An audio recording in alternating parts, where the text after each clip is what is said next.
things with Lorraine as well. So she's absolutely brilliant. A bit of a fan. Let's talk about mental health. We talked about the body. Well, it's World Breathing Day on April the 11th.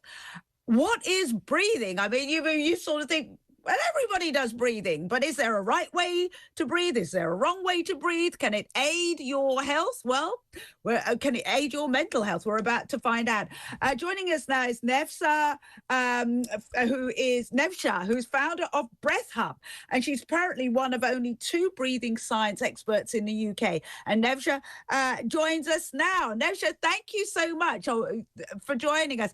Oh, and hi, for people who are actually watching on Talk TV, hi, Nevşah's there with all these people behind her. Nevşah, what's going on? What are you doing? I'm in Turkey right now. I'm leading a breathwork retreat. We've been here for the past 5 days. This is the end of the retreat. People are feeling great, full of energy, full of inspiration. Yeah, we're about to finish the retreat. Now, for people, again, if people who can't see on Talk TV, there's, I don't know how many people. They look like dozens and dozens of people behind you. 150 people doing breathwork. So tell me, what is breathwork and how does it help your mental health? Yeah, I'd love to. First of all, you said everybody thinks like, we're all breathing. Hey, why do we need to work on our breathing? And the answer to that is we are not all breathing, but we're all respirating. If you are alive, of course, you have a great working respiration system, but it doesn't mean that you have a great breathing habit. Because breathing habits, like all behavioral habits, are learned, and they are mostly learned unconditional. And every 8 people out of 10 have dysfunctional breathing habits, which means every 8 out of 10, are breathing wrong in a wrong way, learning different dysfunctional breathing habits, like you learn dysfunctional postural habits.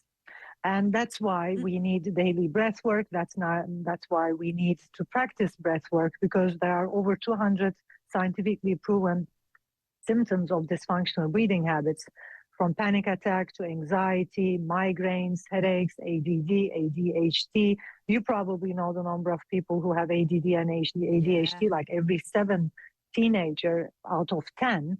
And it's a global problem. And you can actually heal all kinds of attention deficit problems just by going on a regular breathwork path. Just 5 minutes a day, 6 minutes a day of regular breathwork. Can I just jump in there? When you say most of us aren't breathing correctly, can you give us, give me a demonstration of what we're doing wrong and what is something better to do? I mean, maybe you can use all those people in the room. But first, to show me an example of bad breathing that lots of people would think, I do that.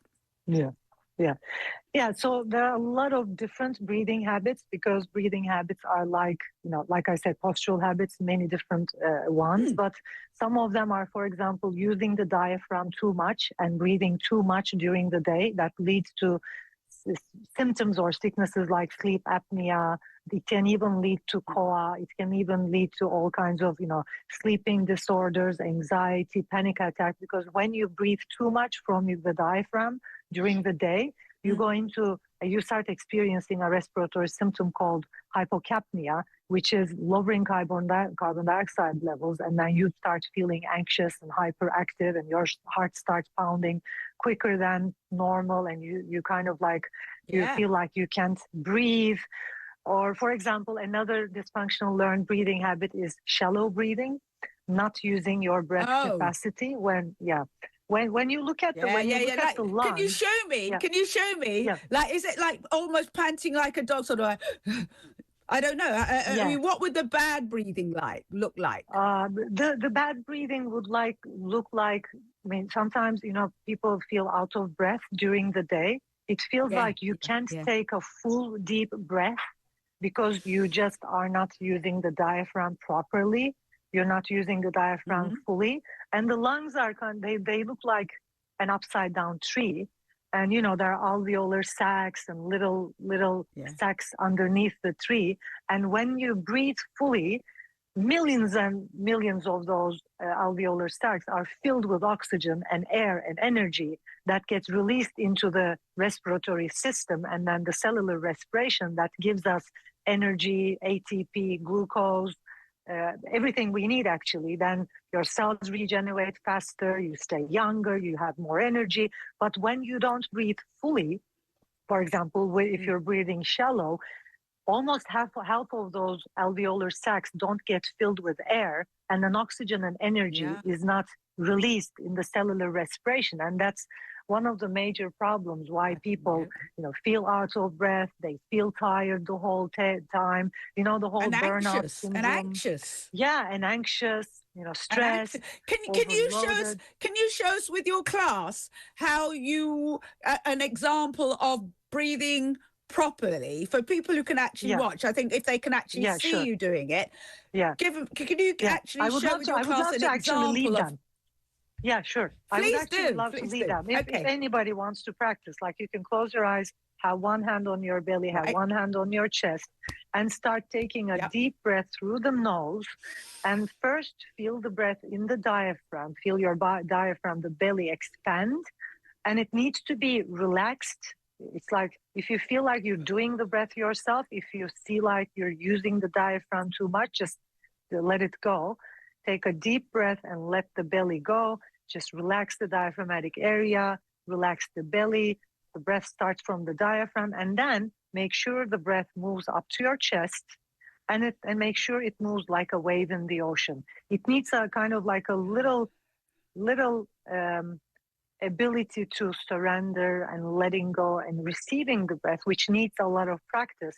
But we can practice like daily conscious connected breathing by just closing our eyes, taking deep breaths in the diaphragm and then up into the chest and letting go. And we can count to 2 as we inhale and 2 as we exhale. And then we can even deepen it, counting to 4 as we inhale, counting to 4 as we exhale. And people can practice a very unique and special technique, which is called coherent breathing, which is breathing, balancing the inhale and balancing the exhale by just counting to 4 as you inhale, counting to 4 as you exhale. The most important thing, in my opinion, for a healthy breathing habit is first, not doing the breath yourself, which means not doing the diaphragmatic breathing technique, which sounds like, that's not natural. It's like you're doing the breath. And Nevşah, we were talking about like mental health, and it's interesting because you mentioned if you're having a panic attack, it is often because you're going literally, and you pant.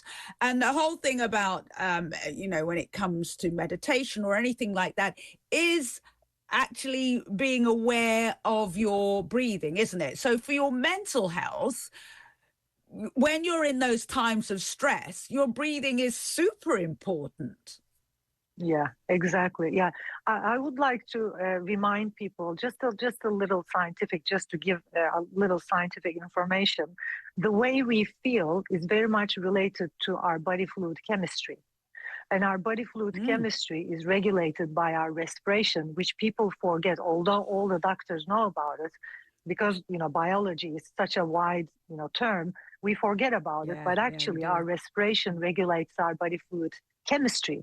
And everything we're experiencing psychologically, either stress, anxiety, panic attack, depression, is first a chemical problem.